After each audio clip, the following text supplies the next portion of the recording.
রাজ্য জুড়ে বাঁধে নানা ছবির মধ্যেই ধরা পড়লো একদিকে গান্ধীগিরি অন্যদিকে দাদাগিরি ছবি এবং এই দুয়েরই মূলে তৃণমূল কংগ্রেস। দুটো ছবি আবার মেদিনীপুরে, একদিকে বড়বাজার যেখানে দোকান খুলতে অনুরোধ করা হচ্ছে, পুলিশকে নিয়ে গিয়ে সেখানে আশ্বস্ত করার চেষ্টা করা হচ্ছে গান্ধীগিরি রীতিমতো, অন্যদিকে কেরানি টোলায় মেদিনীপুরেই দোকান বন্ধ থাকায় বড় ড্রেনের পাঁক তুলে দোকানের শাটারের সামনে ঢেলে দেওয়া হচ্ছে। একইভাবে দুটো ছবি আমরা আপনাদের সামনে এনেছি। চম্পক দত্ত আমাদের প্রতিনিধি এই মুহূর্তে আমার সঙ্গে রয়েছেন। চম্পক, এখনো পর্যন্ত তৃণমূলের দুরকম রূপ সামনে এসেছে, এরপর জেলা তৃণমূল নেতৃত্ব কিছু বলছেন? জেলা ইন্সপেক্টর কথা বলেছি, জেলা সভাপতি অজিত মাইতি তিনি যেটা জানিয়েছেন যে তিনি বিষয়টা তিনি জানেন না, বিষয়টা তিনি খোঁজ নিয়ে দেখবেন। যদি চম্পক তোমাকে থামাচ্ছি, তুমি অজিত মাইতির কথা বলে, তিনি টেলিফোনে এই মুহূর্তে আমার সঙ্গে রয়েছেন, জেলা তৃণমূলের সভাপতি। অজিত বাবু, নির্দিষ্টভাবে অভিযোগ উঠছে যেখানে আপনারা দোকান খুলেছে সেখানে হুমকি দেওয়া হয়েছে প্রচ্ছন্ন হলেও, আর যেখানে দোকান বন্ধ সেখানে রীতিমতো পাক দিয়ে দাদাগিরি করা হয়েছে। একটা কথা বলি, এই কথাগুলোর কোনো প্রাসঙ্গিকতাই নেই। কেন? যারা মাঠেই নেই তাদের আবার বাধা দেবেটা কি? নির্বাচনে হেরে যাওয়ার পর আজ পর্যন্ত বামফ্রন্টের কোনো লোককে মাঠে দেখা যায়নি, কেবলমাত্র মিডিয়ার মাধ্যমে দেখা গেছে। আজকে বন্ধের দিন বা বন্ধের আগের দিন মাঠেই নামেনি, তো বাধা দেওয়ার প্রশ্নই আসছে না। মানুষ স্বতঃস্ফূর্ত ভাবে বন্ধ ব্যর্থ করেছে। তরুণ রায়, তার সঙ্গে কথা বলেছিলাম কিছুক্ষণ আগে, তিনি বলছেন শান্তিপূর্ণ একটা মিছিল গেল, পুলিশ নিয়ে গিয়ে আপনারা হামলা করছেন তার উপর। একদম সম্পূর্ণ উদ্দেশ্য প্রণোদিত কথা, সম্পূর্ণ একদম কথাটা উদ্দেশ্য প্রণোদিত, এর মধ্যে কোনো সত্যতা নেই। এক, দুই হচ্ছে এ কোথায় 20 জন 50 জন লোকে মিছিল করেছে সবসময় হয়তো আমরা লক্ষ্য রাখতে পারিনি, তবে আমরা এরকম কোথাও কোনো বাধা দিই। কিন্তু অজিত বাবু, ছবিতে খুব স্পষ্ট বন্ধ দোকান, শাটারের তালার সামনে ড্রেন থেকে পাক তুলে নিয়ে গিয়ে ফেলে দেওয়া হচ্ছে। কোথায় কোথায় কোন জায়গাতে বলুন? কেরানি টোলা, মেদিনীপুরের কেরানি টোলায়।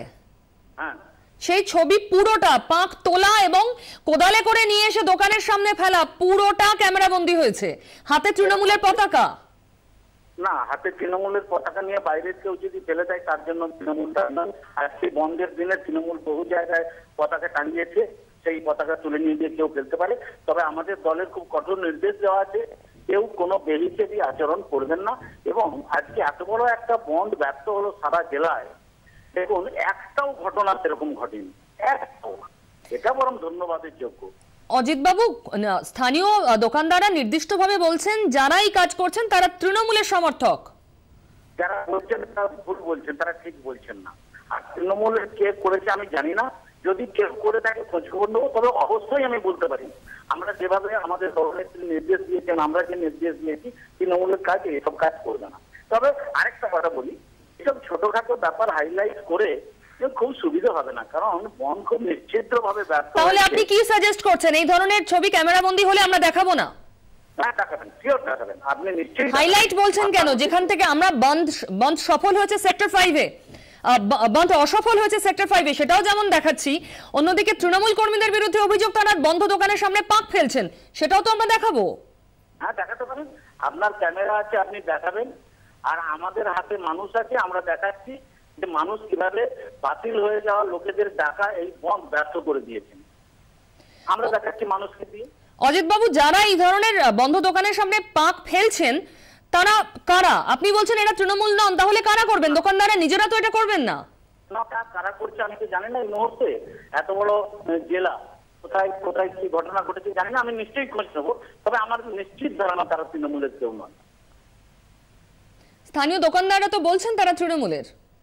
স্থানীয় দোকানদাররা কি বলেছেন আমি জানি না, আমার কাছে কেউ অভিযোগ করেনি। স্থানীয় দোকানদাররা যদি সাংবাদিকের কাছে অভিযোগ করেন তাহলে সাংবাদিক সেটা দেখবেন, আমার কাছে অভিযোগ করলে আমি দেখবো। অজিতবাবু, বড় বাজারে আবার তৃণমূল সমর্থকরা অত্যন্ত ভব্য আচরণ করেছেন, তারা অনুরোধ করে গিয়ে দোকানদারদের দোকান খুলিয়েছেন, এই খবরটা আছে আপনার কাছে? হ্যাঁ, আছে। অনুরোধ মানে তৃণমূলের পক্ষে সদর্থক খবরগুলো আপনার কানে পৌঁছেছে, কেরানিটোলার খবর পৌঁছয়নি আপনার কানে? কেরানিটোলার খবর আমার কাছে না পৌঁছলে আমি কি করবো? আমাকে কোনো দোকানদার অভিযোগ জানায়নি। আর বড় বাজারে শুনুন, বলে দিচ্ছি, বড় বাজারে যেটা হয়েছে, ওরা একটু লেটে দোকান করে শপিং, যার জন্য আমাদের কিছু লোকজনকে আমরা পাঠিয়েছিলাম যে দেখুন ওরা দোকান যদি কেউ না খোলে আমরা জোর করবো না, কিন্তু ওরা আমাদের লোকেদের বলেছেন আমরা প্রত্যেক দিন একটু দেরিতে দোকান খুলি, আজও এবং খুব নর্মাল।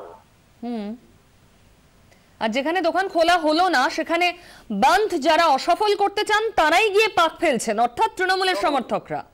এটাই তো অভিযোগ। খোলা হয়নি এরকম ঘটনা নেই। কেরানি টোলার ছবি আমরা দেখাচ্ছি অজিত বাবু, আপনি 24 ঘন্টার পর্দায় চোখ রাখলেই দেখতে পাবেন। প্লিজ আমার একটা কথা শুনুন প্লিজ, সেটা হচ্ছে 1000-এ দুটো দোকান হয়তো খোলা না থাকতে পারে, আমি জানি না, কিন্তু দোকান খোলা নেই এরকম জেনারেলি ঘটনা আমাদের চোখের সামনে আসেনি। এবারে আপনারা হয়তো কোথাও খুঁজে একটা দোকান কি 5টা দোকান দেখাচ্ছেন। মেদিনীপুর শহরে বা এই জেলায় কয়েক হাজার দোকান আছে, হাজার হাজার, প্রায় লক্ষের কাছে। তো সেই দোকান ভালো করে একটু ক্যামেরা ঘোরালেই বুঝতে পারবেন খোলা আছে না বন্ধ আছে। দুটোই দেখাচ্ছি, আপনি একটু 24 ঘন্টাটা প্লিজ দেখুন অজিত বাবু। অনেক ধন্যবাদ আপনাকে, অনেক ধন্যবাদ আমাদের সঙ্গে কথা বললেন। যাবতীয় অভিযোগ তৃণমূলের বিরুদ্ধে যেগুলো যাচ্ছে তা একেবারেই উড়িয়ে দিলেন মেদিনীপুরের তৃণমূল জেলা সভাপতি অজিত মাইতি।